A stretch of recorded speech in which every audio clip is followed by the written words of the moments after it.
সেনাপ্রধানের সঙ্গে বৈঠক নিয়ে হাসনাতের পর সামাজিক যোগাযোগ মাধ্যম ফেসবুকে পোস্ট করেছেন সার্জিস আলম। পোস্টে দুইজনের কথা দুরকম। তাদের দেওয়া পোস্টকে কেন্দ্র করে জাতীয় নাগরিক পার্টির সিনিয়র যুগ্ম মুখ্য সমন্বয়ক আব্দুল হান্নান মাসুদ বলেছেন, সার্জিস আলম বা হাসনাত আব্দুল্লাহ দুজনের একজন মিথ্যা বলছেন। রোববার সার্জিসের ফেসবুক পোস্টের কমেন্টে এই কথা লিখেছেন হান্নান মাসুদ। পোস্টের কমেন্টে হান্নান লিখেছেন, এসব কি ভাই, পাবলিকলি বলছি দুজনের একজন মিথ্যা বলছেন, এটা চলতে পারে না। আর দলের গুরুত্বপূর্ণ পোস্ট হোল্ড করেও আপনারা যেভাবে ব্যক্তিগত বিচরণ করছেন এবং তা পাবলিক করে এনসিপিকে বিতর্কিত করছেন।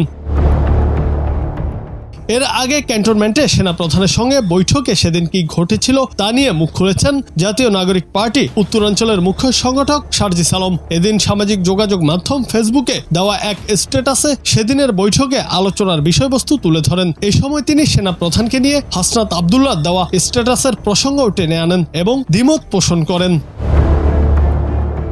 সার্জিস আলম জানান, হাসনাত সেদিন তার জায়গা থেকে যেভাবে সেনাপ্রধানের বক্তব্যকে অবজার্ভ ও রিসিভ করেছে এবং ফেসবুকে লিখেছে তার সেক্ষেত্রে কিছুটা দ্বিমত আছে। পরে তিনি বিস্তারিত তুলে ধরেন, যেটা হাসনাতের আনা অভিযোগ থেকে বেশ ভিন্ন।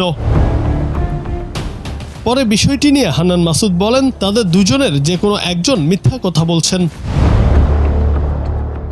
জুনায়েদ আহমেদ, বাংলা টিভি।